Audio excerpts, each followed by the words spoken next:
po, kinakabahan ko rin ako ngayon. This is my first time na mag-receive po ng award as a solo artist.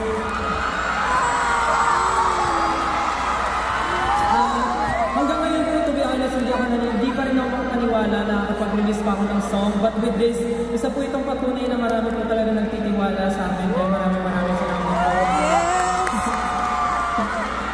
Gusto kong magpasalamat kay Lord sa pagbigay po sa akin ng talent na meron ko ngayon. Sa aking friends, families, of course, Warner Music Philippines. Thank you so much for believing me. Sa group ko, SB19, Once You Determined, thank you so much. Sa 18 po, and sa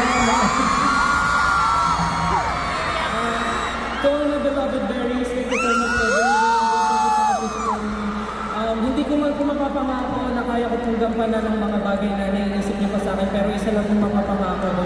Patuloy ko pong aalagaan yung boses ko para marinig niyo po ako hanggang gusto niyo. Thank you so much, Rose. I love you. Keep on waiting! Congratulations, Steph.